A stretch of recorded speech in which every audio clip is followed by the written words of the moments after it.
වැටහෙන්නේ නැති විෂය වෙන්නේ නැති අරමුණු කරන්න බැරි හිතන්න බැරි දෙයක්. ඒ නිසා තමයි කම්ම විෂයෝ අචින්තනීයෝ කියලා කිව්වේ. මේ කර්ම විෂය කියන්නේ හිතලා නිම කරන්න බෑ. අපිට එක එක තීන්දුව තීන දෙන්න බෑ කර්මය පිළිබඳව. ඒක බුදු කෙනෙකුට පමණමයි මේ කර්ම විෂය චින්තනීය වෙන්නේ. ඒ කියන්නේ හිතන්න පුළුවන් වෙන්නේ. කර්ම විෂය පිළිබඳව තීන්දුව තීරණ දෙන්න පුළුවන් බුදුරජාණන් වහන්සේට විතරයි. දැන් කෙනෙක් ඇහුවත් මෙන්න මේ වගේ දෙයක් කියලා තියෙන මොකද්ද මේකට හේතුව? එහෙම අපිට හිතිච්ච දේවල් එහෙම කියන්න අපිට බෑ. මොකද අපි දැකලා නෙවෙයිනේ කියන්නේ. අපි හිතලා කියන්නේ. ඒක හරියන්නත් පුළුවන් වරදින්නත් පුළුවන්. ශ්‍රාවකයෙකුට පුළුවන් බුදුරජාණන් වහන්සේ ධර්මයේ දීලා තියෙනවා ණය ක්‍රම. ඒ කියන්නේ ක්‍රම න්‍යායන්. අන්නේ න්‍යායන් වලට අනුව ශ්‍රාවකයෙකුට පුළුවන් යම් මට්ටමකට තීන්දුවකට එන්න. එහෙම නැතුව ඒක 100% සාර්ථක නැහැ. ඒක 100%ක්ම ඒ තීන්දුව සාර්ථක නැති වෙන්න පුළුවන්. එතකොට යම් මට්ටමකින් අපිට කර්මය පිළිබඳව තේරුම් ගන්න පුළුවන් වෙන්නේ ධර්මයේ භාග්‍යවතුන් වහන්සේ දේශනා කරපු ඒ කාරණා මත පමණයි අපිට තීන්දුව තේන්න ගන්න පුළුවන් වෙන්නේ. දැන් එහෙනම් බලමු බුදුරජාණන් වහන්සේ කොහොමද මේවට පිළිතුරු ලබා දෙන්නේ කියලා. මේ මානව කහනවා සාමී භාග්‍යවතුන් වහන්සේ මේ ලෝකේ සත්‍යය ඉන්නවා අල්පාංශ තේනවා සමහර අය ඉන්නවා දීර්ඝායු සම්පන්න ලබනවා. මොකද්ද භාග්‍යවතුන් වහන්සේ මේකට හේතුව කියලා අහනවා. බුදුරජාණන් වහන්සේ දේශනා කරන මානවක මේ ලෝකේ යම් ස්ත්‍රියක් වේවා පුරුෂයෙක් වේවා මේ කෙනා ප්‍රාණීන්ගේ ජීවිත නැති කරනවා ප්‍රාණඝාතය සිද්ධ කරනවා.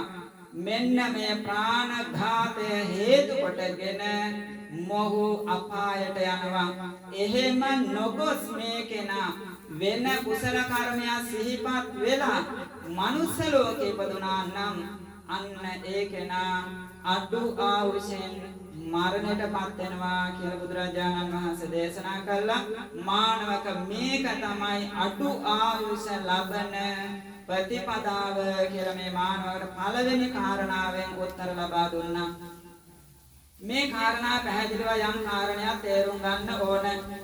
දැන් මෙතෙන්දී භාග්‍යවතුන් වහන්සේ මේ ප්‍රශ්න වලින් ප්‍රශ්න 12කට එක දිගටම කියාගෙන යනවා මේ කර්මය නිසා සත්‍ය අපායට යනවා. මේ කර්මය නිසා අපායට යනවා කියලා කෙලින්ම කියාගෙන යනවා.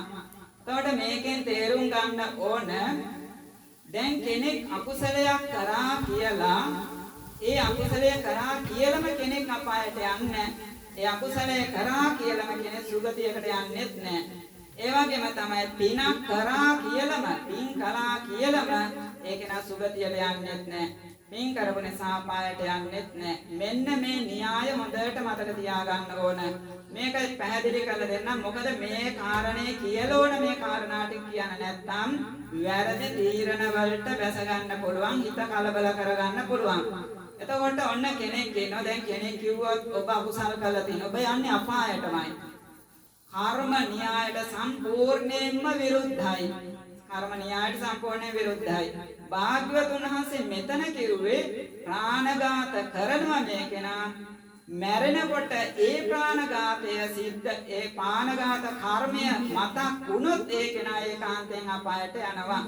එහෙම මතක් නොවි මේ කෙනාට පිනක් මතක් වෙනවා වෙන පිනක් මතක් වෙනවා. අන්න එහෙම මතක් කියලා උ මනුස්ස ලොව ඉපදෙනවා. අන්න ඒ කෙනා අල්පාවශ්‍ය ලබනවා කියන එක තමයි කිව්වේ. පින්නතුනි කෙනෙක් හිතන්න පුළුවන් මේ කෙනා පවුමයි කරන්නේ එහෙනම් අපායම තමයි යන්නේ කියලා. එහෙම සිද්ධ වෙන්නේ නැහැ. ඒකට උදාහරණ කතාවක් කියන්නම්. අතීතයේ හිටිය තඹදාටික චෝරඝාතක කියලා මිනිස්සෙක්. තඹ දැරි සොරා කියලා කියන්නේ රැවුල තඹවන් පාටයි. එතකොට රජතුමාගේ ඒ කාලේ මේ එල්ලුම් ගස් යවන එහෙම නැත්නම් ඒ පෝරුවට නගන පොත්ගලයා තමයි මේ පොත්ගලයා. අද වගේ නෙවෙයි ඒ කාලේ බෙල්ල කපලානේ මිනිස්සුන්ගේ මරන්නේ. ඉතින් මෙතුමා තමයි ඒ මිනිස්සුන්ගේ බෙලි කපලා මැරුවේ. එතකොට මේ මිනිස්සු අවුරුදු 55ක්ම මේ විදියටම සත්‍යයන්ගේ මිනිස්සුන්ගේ බෙලි කපලා මැරුවා. අවුරුදු 55ක් වෙනකොට මෙතුමට දැන් එක පාරින් මිනිහෙක්ගේ බෙල්ලක් කපන්න බෑ. 3-4 පාරක් ගහනවා. රජතුමා බැලුවා මෙහෙම ගියොත් මේ මැරෙන මිනිස්සුන්ට මහ වදයක්. ඒ නිසා ඔහු අයින් කරා ඒ ක්‍රියාවෙන් අයින් කරා. ඊට පස්සේ මොකද කරේ? මේ මිනිස්සයා කල්පනා කරා දැන්වත් මං ගෙදර ගිහිල්ලා හොඳ ඇඳුමක් පැළඳුමක් ඇඳගෙන මේ මිනිස්සයා කිරි කැඳ බොන්න හරි මාසයි. කිරි කැඳක් හදාගෙන කාලේ ඉන්න ඕන කියලා. ඉතින් මෙතුම මේ විදියට හොඳට නාලා කියලා කිරි කැඳක් හදාගෙන අනුභව කරන්න හදනකොටම සරියුත් ස්වාමීන් වහන්සේ මෙතෙන්ට වැඩියා. එදා මේ මිනිස්සයා සරියුත් ස්වාමීන් වහන්සේට අර කැඳ වලින් කොටසක් පූජා කරනවා. ස්වාමීන් වහන්සේ සේරම පිළිගන්නේ නැහැ. දන්නවා මෙතුම මේකට හරීම කැමතියි කියලා. ඒ නිසා ටිකයි පිළිගන්නේ. මෙතුමට පේන්නම වළඳනවා. මෙතුමත් අනුභව කරා. හරිම සතුටුයි. සරියුත් ස්වාමීන් වහන්සේ බණ කිව්වා. ඒ ධර්මය අහලා සෝවාන් මාර්ගඥානයට ආසන්න අනුලෝම ඥානය දක්වා මෙතුමාගේ ඥානය දියුණු වුණා. ඊට පස්සේ සරියුත් ස්වාමීන් වහන්සේ වැඩම කරා. ඒ වෙලාවේ ගොණෙක් කැනරා මෙතුමා මරණයටපත් වුණා. මැරිලා දිව්‍ය ලෝකෙ උප්පත්තිය ලැබුවා. පින්නතුනි අවුරුදු 55ක්ම මිනී මරපු මේ පුද්ගලයා අවසාන මොහොතේ දෙව්ලොව උප්පත්තිය ලැබුවා. මේ නිසා තමයි කියන්න එපා කිව්වේ පවක් කළා කියලා ඔහු අපායටම යන්නේ කියලා. එහෙම කිව්වොත් ඒ න්‍යාය වැරදි.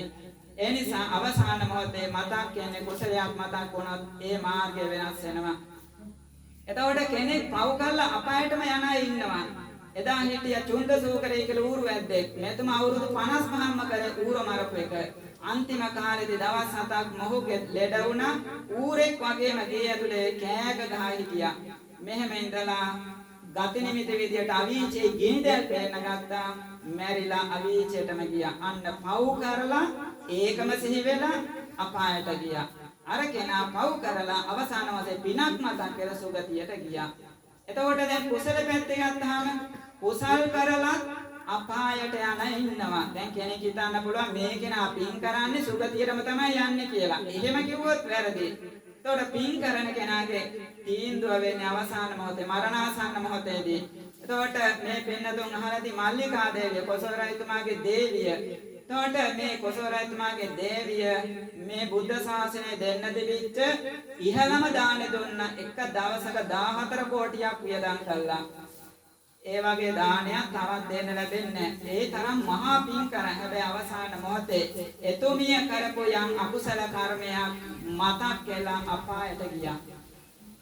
හැබැයි පින වැඩි හින්දා මොකද වුනේ? හැබැයි කොසල් රජතුමා කිය බුදුරජාණන් වහන්සේ ළඟට අහන්න කොහෙද ඉපදුනේ කියලා. හැබැයි භාග්‍යවතුන් වහන්සේ දැන් දන්නවා අපායේ ඉන්නේ කියලා. රජතුමාට කිව්වොත් දේවිය අපායේ ඉන්නේ කියලා. රජතුමා අතිශයින්ම පහදින බුද්ධ ශාසනය. ඒ නිසා රජතුමා එනකොටම අදිෂ්ඨාන කරා රජතුමාට මේ ප්‍රශ්නේ අහන්න අමතක වේවා කියලා.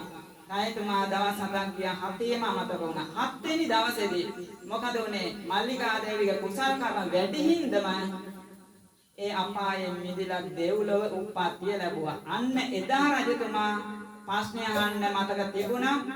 භාග්‍යවතුන් වහන්සේගෙන් ඇහුවා දැන් කොහෙද ඉන්නේ දිව්‍ය ලෝකේ කියලා කිව්වා. එතකොට මේ තමයි පින් කරලා අපායට ගිය අය.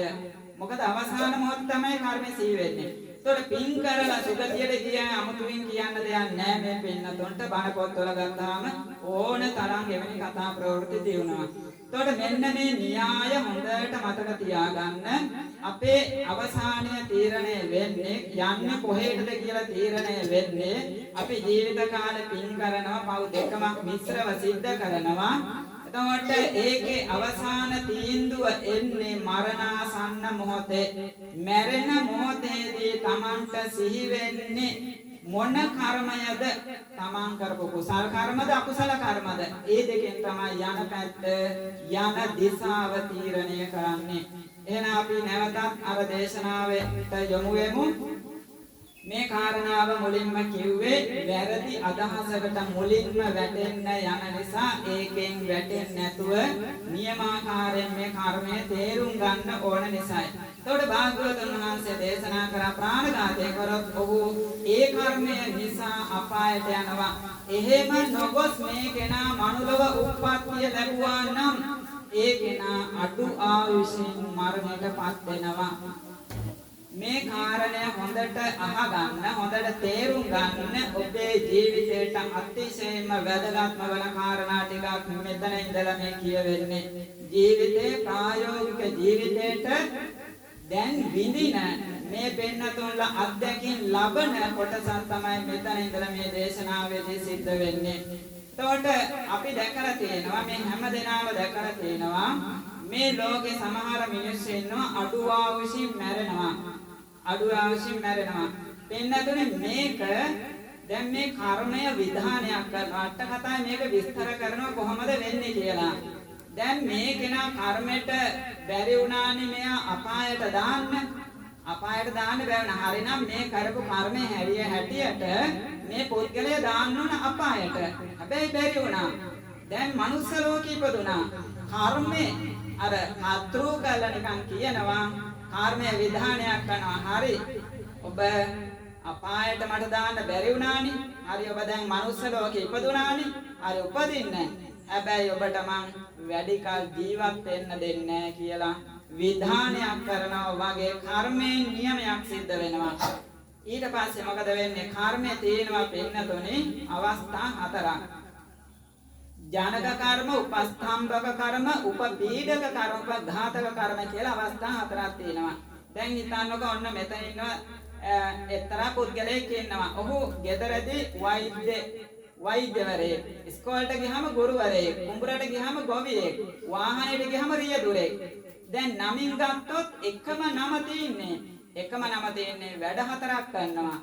කවුද කියලා අහුවාම එකම නමින් යොත්තයි. අන්න ඒ වගේ තමයි කර්මය කියන එකම ශක්තිය එක අවස්ථාවක ප්‍රතිසන්දිය හදලා දෙනවා. එක අවස්ථාවක ජීවිතයට උපකාර කරනවා. තව අවස්ථාවක උපපීඩක කියන්නේ ජීවිතයට කරදර ගෙනත් දෙනවා, පීඩාම ගෙනත් දෙනවා. තව අවස්ථාවක ඒ කර්මයෙන් ජීවිතේ නැති කරලා මරලා දානවා. මෙන්න මේ අවස්ථාව එකම කර්මයේ ස්වභාව හතරක් තියෙනවා. එතකොට දැන් මේකන අකුසලයක් කරලා අපායට නොගොස් මනුලව දැන් ඉපදිලා තියෙන්නේ. දැන් මොකද කරන්නේ? අන්න අර කර්මයේ තියෙනෝනේ උපපීඩක කියන කොටස. උපපීඩක කියලා කියන්නේ දැන් මේ කර්මයෙන් පීඩා කරනවා සත්‍යයට උවදුරු ගෙනත් දෙනවා. සනසිල්ලේ ඉන්න දෙන්නේ. දැන් හිතන්නකෝ ඔන්න ඔය වගේ ජීවිත කාලේ මහා අපරාධ කරපු එවාගේම ප්‍රාණඝාත කරපු අප්‍රමාණ කර්ම කරපු කෙනෙක් අම්මා කෙනෙක් පතලා ඒ අම්මගේ කුසේ ඔන්න එවැනි දරුවෙක් උප්පත්තිය ලබනවා. එතකොට එවැනි දරුවෙක් උප්පත්තිය ලැබුවාම මොකද වෙන්නේ? එවැනි දරුවෙක් උප්පත්තිය ලැබුවාම අට කතාවේ කියනවා පින්නතොනේ දැන් ඒ වගේ දරුවෙක් උප්පත්තිය ලැබුවාම ඒ ගෙදෙට්ට මහා කරදර විපත්ති ඒවා ගෙදෙට්ට ලැබෙනවා. ඒ අම්මට කොයි වෙලාවකවත් සැනසීමක් උදා වෙන්නේ සැනසෙල්ල ඉන්න ලැබෙන්නේ. ඒ අම්මට මහා පීඩාවක් ඇති වෙනවා, දුක් කරදර ඇති වෙනවා. එතකොට ඒ ගෙදෙට්ට මහා කරදර පීඩා ඇති වෙනවා. ඒ අයට සැනසෙල්ලේ ඉන්න පුළුවන් කමක් ලැබෙන්නේ. එතකොට මේ කර්මයෙන් සිද්ධ කරන මේ දේ තමයි අර ගේට්ටු වහන.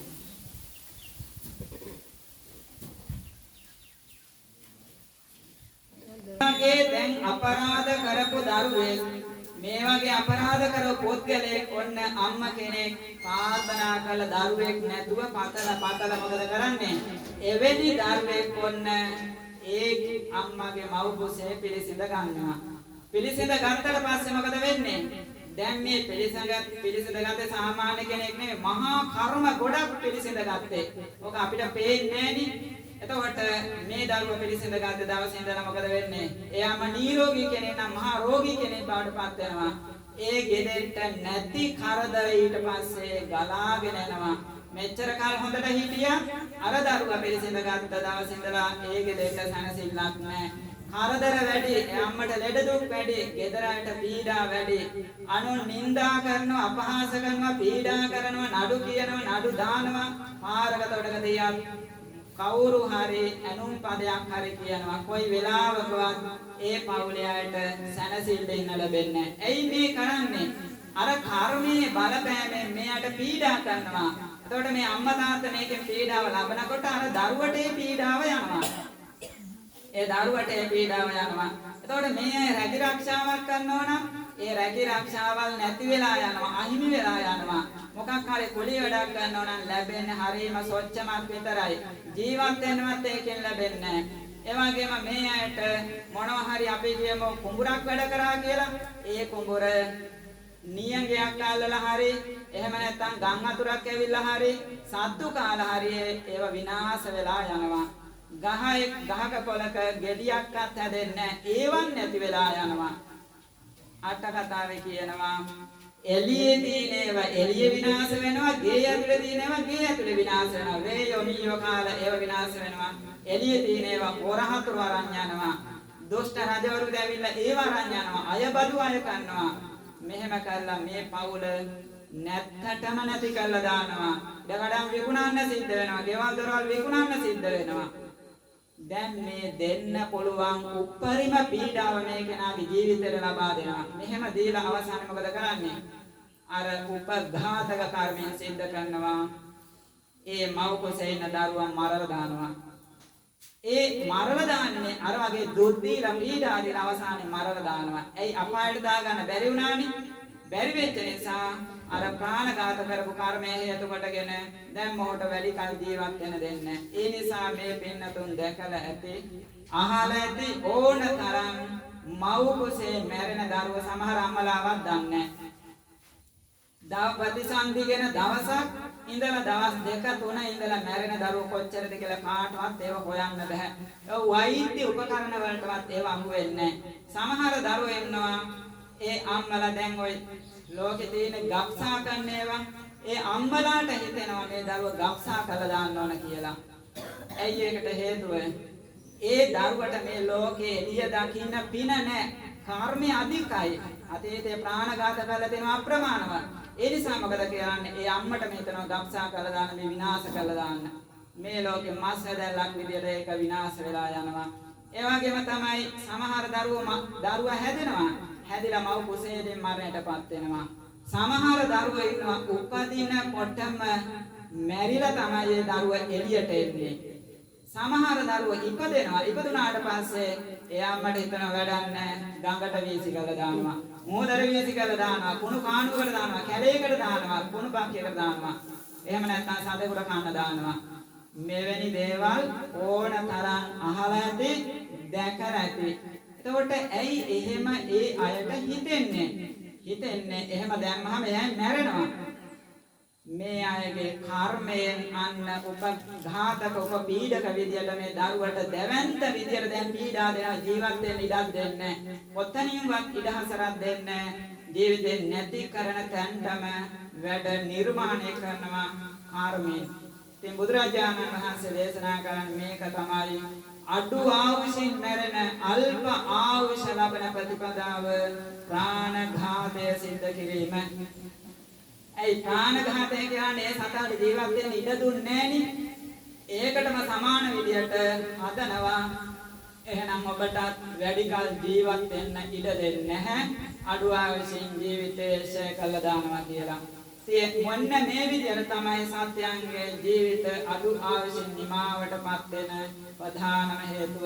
ඒ නිසා අපේ අතෙන් මොනම විදියකින්වත් අපිට සතුරු සතෙක්ගේවත් ජීවිතයක් අපි නැති කරන්නේ නැතුව පුරා භූමියකට පවා කරුණා මෛත්‍රිය උපදවමින් සත්‍යයන්ට ඒ කරුණාව දක්වන්න ඕන.